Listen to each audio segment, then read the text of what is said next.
What's up, Benchwarmers? We're back with another fantasy episode for this week. We just got through the blank game week 18. Some people survived, other people managed, and then there's Marco who dragged himself across the finish line. But I'm not going to ruin the surprise. We're going to get into that a little bit later. My name is Diego, and I'm joined tonight by Marco the Interrupter, our crack producer, and a special guest, someone that we've been teasing and telling you about for the past few weeks, and that is our dear friend, John Sosa, a.k.a. Gat. John, thank you for being here. It's a nice little clap for you. Thank you for taking the time, joining the pod.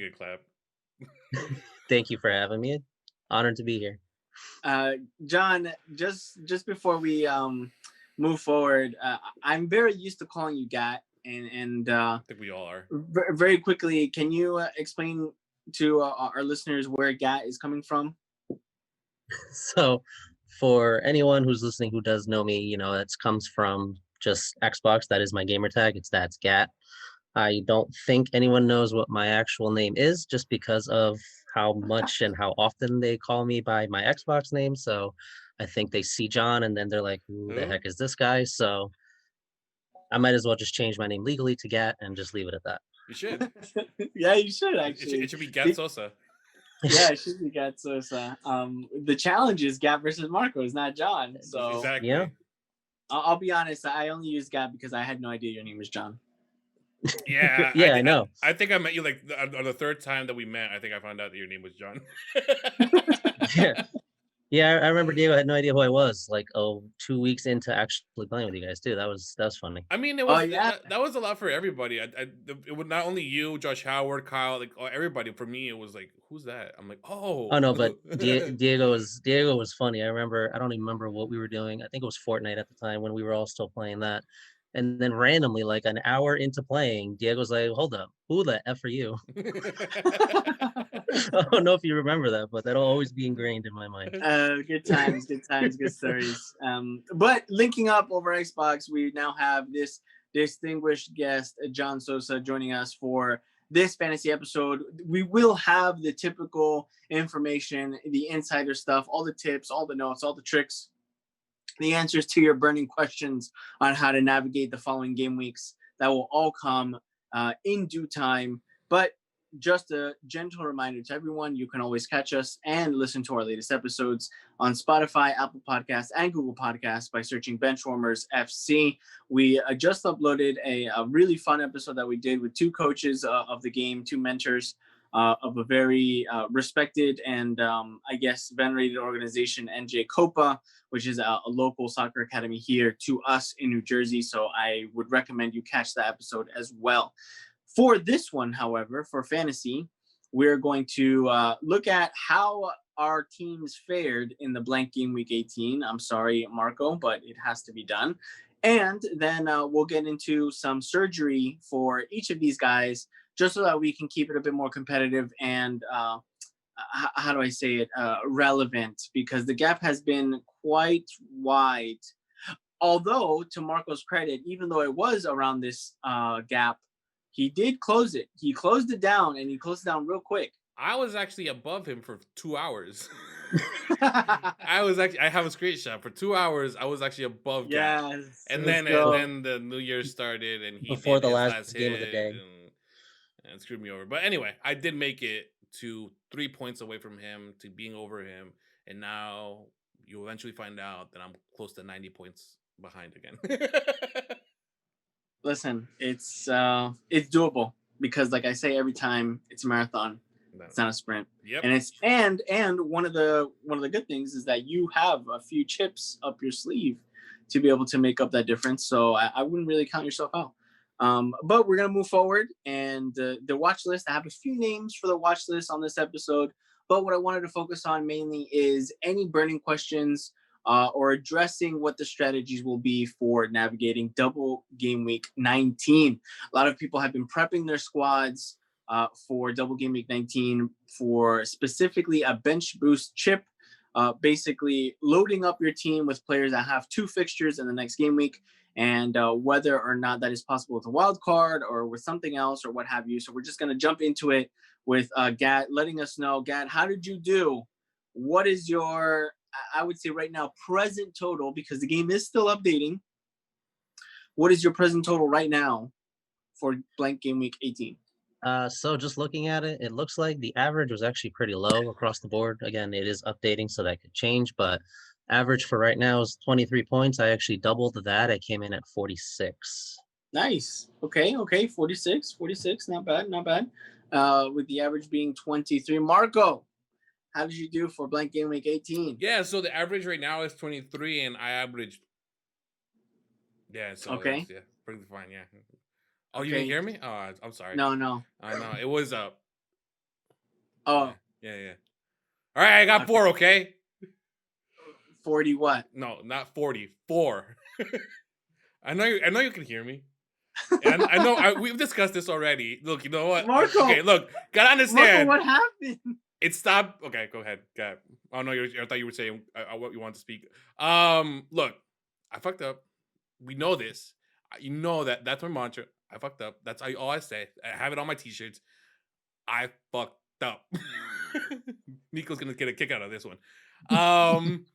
I forgot to do my free hit. So I had 3 players on the field, but one of them was injured, which is Carver Lewin. So my only 2 players were Bruno and Son, and motherfuckers decided not to do shit. So I got 2 points just because they said, "Hi, I'm here." But that was it. I forgot. I blame it on you guys. You see, we went to bed really late playing Xbox, and that caused me to not make the switch. Wow. So Blaming others for his own action. Have you been managing Marco's team at all? Have you made any changes to Marco's team or anything? I mean, based on what he's saying, I mean, it sounds like all of us have because he's blaming us. So I guess so. Listen, Marco. It's unfortunate. I know in the moment, some giggles, some laughs, but I will give you the silver lining because you know what? I'm good at doing that. I like to do that. I enjoy doing that. You now have a free hit chip available for later in the season where you will now are pretty much guaranteed that somewhere between 90-95% of most managers that are active have just blown it on blanking week 18. Some people actually, and this might be a bit unorthodox, some people actually who still have their free hit, who are, I guess, comfortable with their teams going into the blank, have been thinking of using their free hit for the double specifically. Because either way, some of the matches aren't the greatest, and they're on the fence of whether or not the extra 4 players that they would have with their bench boost active is worth it. So while some people that are bench boosting have single game week players mixed in with doubles, others are saying, well, if I still have a free hit, I can just load up my team with 11 double hitters and call it a day. So, Marco, listen, we're going to get into it. We're going to look at the teams. We're going to look at some surgery. We're going to see who you got, look at how many players you have, and we'll take it from there. I'm pretty sure it's something that you can right the ship because, again, this is a marathon. We are literally right now approaching the halfway point of the Fantasy Premier League for 2020 and 2021. Gats, John Sosa. Let's see here. What is your thoughts for going into Double Game Week 19? I'm actually all over the place because I thought I had a pretty solid team going into it. Now with all of the postponements that have been happening the past week or so, it's kind of throwing everything off and making me rethink things a little bit. So I initially planned for triple Leeds because Leeds had 2 games, but now they don't. So now I'm just in the process of rethinking everything. So like you said, the games, they're not, some are good, but they're not that great.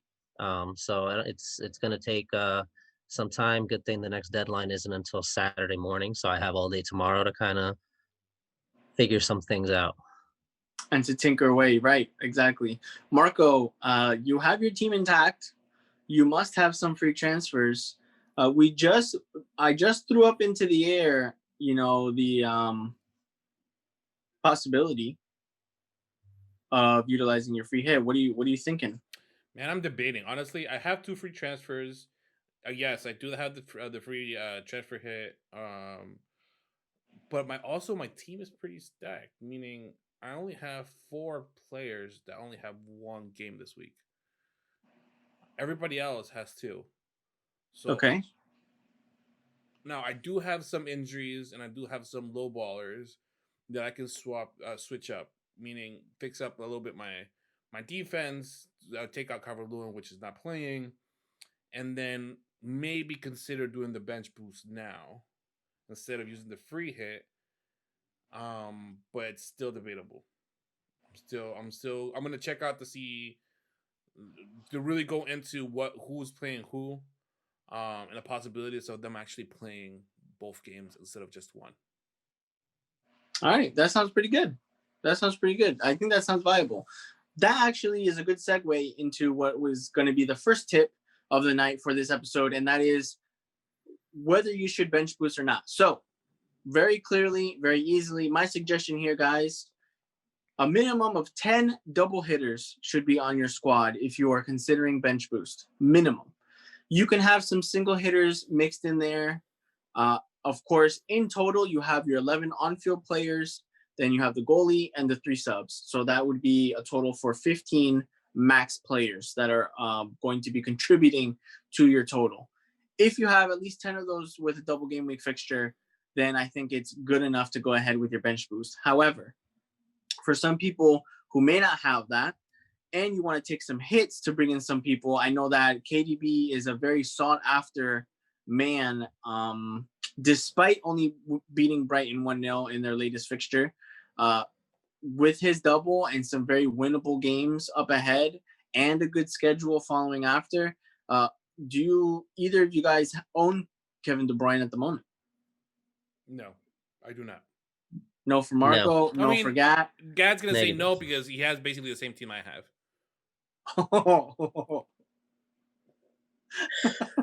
That is a lot. Well, I sent a picture. You may have a lot of similar players. You didn't have them before, but suddenly in December you decided to pick them up for some reason. For some reason, yeah, because I look at the fixtures and I decide. You saw my team and you just copied budget. Based on the budget I was dealing with, those were the best players I can pick out. Wow. I just saw my mouth was agape because I just saw that my boy Mitchell was graced with 2 extra bonus points in that Arsenal Crystal Palace game. So I kind of self-sabotaged here going triple Arsenal, and I should have known better. But the numbers were all there. Everything was looking good. Tierney, the Scottish magician on the wing, was doing great, whipping those balls onto Lacazette's 5-head, and then he's dropped. So that really screwed me over. But you know what? I decided to keep Mitchell, 3.9 defender. Crystal Palace keeping their only their second clean sheet of the season. The third, sorry. Only keeping the 3rd clean sheet of the season so far. Mitchell has been involved in all 3 of them. So that 8-pointer is massive for me. Massive. So I walked away with 53 points. And I'm looking right now. What we're going to do is look at the Benchwarmers Fantasy League, which we are going to be locking after this deadline. And we'll see who is leading the board right now. I know In Kepa We Trust has been top of the crop so far since the league started back in August, September. So In Kepa We Trust in first place with a 1098. I'm sitting in second with a nice little green arrow, which is very, very happy for me. I Love You, Hannah has dropped to 3rd. You Don't Matter in 8th. Biden Harris 2020 in 5th place. Eric has dropped to 8th. And we have John Sosa entering the top 10 in 9th spot for the Benchwarmers Fantasy League. And It Got Messy, Let's Party took a pretty big hit down to 22nd place with only 4 points this game week. However, I think this, out of all the game weeks for you to forget, I think this was the best game week for you to forget because there are actually quite a few people in our league that also took 4-pointers, 8-pointers, and they didn't really move much. So for everyone else, look, there's 6-pointer here, 4-pointer here, 6-pointer here. There's a lot of teams that didn't do great, so to speak. I think right now the biggest gain, just looking at our league really quickly, we have a 60-point game week for Club de FPL by Sansilo, who joined us. And I think second behind him in the highest game week score of the week must be, I think it must be a 53-pointer that I just saw, a 56-pointer right here, Home Alone 2 FC. So guys, I have your teams up right now, and we're going to look at what the strategy is for the blank game week in the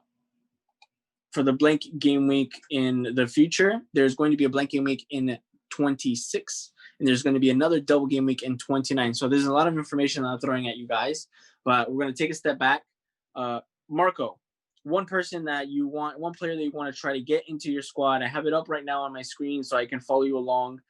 Anyone else that is also part of the league, they can also follow along with their teams. So I see your midfield right now. You have a pretty stacked midfield as far as like the double's concerned. I think you may be able to switch maybe one of your defenders if you want to upgrade them. But who are you looking at to maybe make a change and bring in? Bring in? I don't know. But to take out Calvert-Lewin. Calvert-Lewin, yes. Calvert-Lewin with his injury, I think that's a big one, especially now. One of the names that has come up recently for a forward, and even though they haven't been performing that great, I think West Ham with Mikel Antonio is a great shout, and I'll tell you why. Sebastian Haller was just shipped off to Ajax. He actually scored a goal in his debut 7 minutes into his game with Ajax today.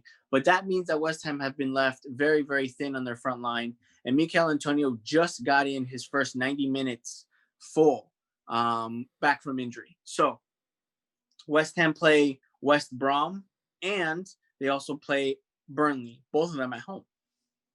And if I'm not mistaken, I think Antonio might be around the 6 million range. So swapping Calvert-Lewin for Antonio, I think, is a great move. And on top of the fact that Everton also have no matches this week because their match with Aston Villa was postponed and taken off of the slate. And it looks like they will not be playing at all for game week 19. So Calvert-Lewin to Mikel Antonio. If you want to make that note now, put a few alarms, make sure that you remember some Post-it notes, maybe tie a red ribbon around your finger so you don't forget. And hopefully maybe Mikel Antonio will come good for you. Gat, looking at your team now, we're going to move on. Who are you looking at to upgrade or maybe to shift over in preparation for double 19? Well, obviously Calvert-Lewin, because he's obviously not playing anymore. I had a few ideas coming into this, which, like I said, it's all been thrown out of whack now. Cresswell, I swapped him out for Tierney a couple weeks ago. I wanted to bring him back in, but I don't know if he rose or Tierney dropped, or I don't know what happened, but I'm going to need to take a hit just to bring him in because he's 5.4, so I can't just swap Cresswell Tierney did out. rise, that's so right. I was thinking about bringing him back in somehow. And now that you mention it, I was actually looking at Watkins as a possible for getting rid of Calvert-Lewin. So I have a couple ideas. I might have to take a hit or two or three, but I don't know yet.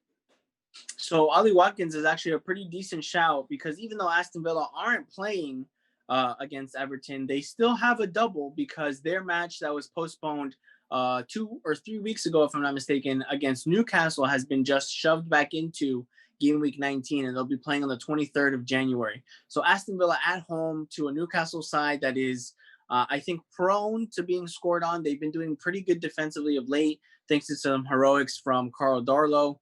There are rumors that Dubravka might come back and take his starting goalkeeper position. So that might cause a bit of wavelengths being mixed in the backside on the back line. So Aston Villa, if I see you do have Grealish, I think. Did you have Grealish? No, that must have been Marco, I guess. So bringing in Ollie Watkins, you know what? I like that. I like that pick a lot. They do face a pretty staunch challenge with Manchester City. And you are pretty well covered because you have gone, you did go on your free hit with double City defense. So that is one thing that I'm going to transition now as to who to pick up for this double game week. City, which we saw with Raheem Sterling's skied penalty to the moon, they've gone so far under the radar for their defensive superiority. So Cancelo, Diaz, Stones have all been looking great. Ederson even.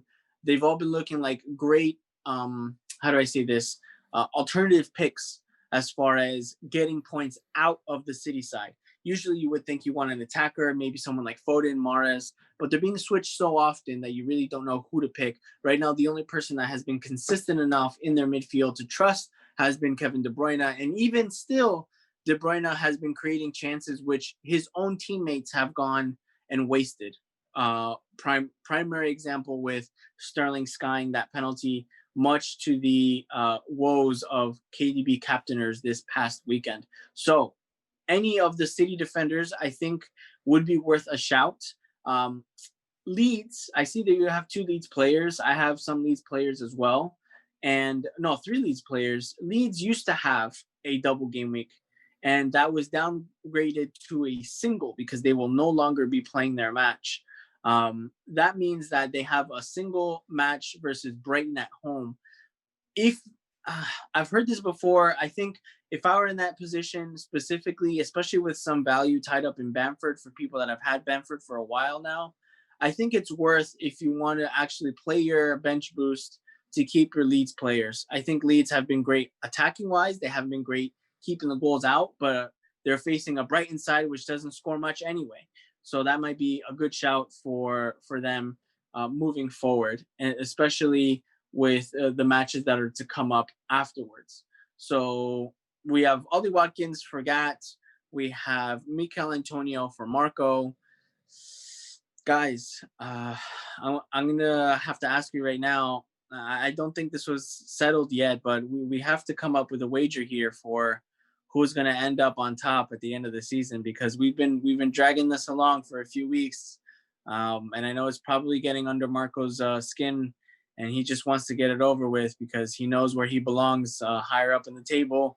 Gat right now is smiling because he's done well so far, copying teams and whatnot. But fellas, gentlemen, what is the wager going to be? I know that Marco is a staunch Arsenal supporter. John himself is a United Ollie-inner. And whether it involves your clubs or not, I think it's worth maybe exploring that route if you guys want to come up with some ideas right now, right here on the podcast. What is the wager for Gat versus Marco? Gat, you want me to take it? Yeah, go for it. All right. So my biggest gain out of this is just being able to talk shit about Gat. But if we're gonna do a wager, mind you, we neither Gat or I said anything. It was Eric and Diego, the ones that insisted on having a wager. Me just beating Gat was more than enough, but just for you guys, I'll put a wager in. I think Gat, you and I had texted already about it. It could be more. We could start off with this, and if you want, we can add to it. But for now, what I wanted was at the end of the season, I wanted Gat to come on, and all he can do is talk really good things about me. Plus, I see right now in this recording, he's using a U-to-Y jersey, if not mistaken, right? On that day of recording, he has to wear a Guatemalan jersey. We're a shit team, doesn't matter. He's gonna have to wear a Guatemalan jersey. So not only will he have to come in and only speak really nice things about me, no sarcasm, and he's gonna have to wear a Guatemalan jersey. That sounds, you know what? That's not too bad. Listen, Gat, you're gonna have to come up with something that's on a fair level as far as Marco, what he has to come through with if he doesn't end up winning. Yeah, well, I mean, when he doesn't win, the idea that I brought to him was, I know in the past, I know he's made a couple changes. In my defense, I listen to you guys all the time rather than actually watch. So I know that he used to have the little team banners behind him in the old location that he was Before I in. used the green screen, yes. Right. So I had suggested, well, then when he loses, he can pick any one of those teams. I know he has, I think, Real Madrid was behind him, Arsenal was behind him, and some team that can't even afford their own stadium. So my Rich. suggestion was he comes on with one of their rival jerseys, perhaps a size smaller than what he's normally used to wearing, and just talk about how much he loves that team the entire Oh, episode. That is big. That is big. So Marco's going for dignity. Gat is going for pride. I like the sound of this. Guys, if you're willing, we can virtually shake hands on this right now. Little fist bump to the camera, you know what I mean? I'm Make sure actually that's because I'm okay. The day that we're doing it, I'm 90 points below. All right. yes. So technically, if this ends today, I'm the one that has to wear that shirt. So Right. or talk. If I can't find a shirt, I'll make a nice background to it or whatever. Yeah. And again, only talk really good things about my rival team, which would be Barcelona. I think I was more of a Spurs thing than a Chelsea Yeah, thing. Spurs. And then it's a made up rivalry. Well, I guess it's gonna be Rebels. So I would have to pick one of them three. Fuck you. But I'll do it. I mean, I'll virtually. Let's go. I'll shake your hand, but you have to remember where's the camera at? Here it is. Yes. Virtual handshake. Nice. You have to remember again. I'm 90 points down, so if I'm able to do this, you better talk really highly about me. Hey, listen, that's something I can get behind. I All mean, right. you know, of course, Diego says it all the time. It's a marathon, not a sprint. And you did Exactly. say you were above me for a couple hours, so you know, still all credit to you.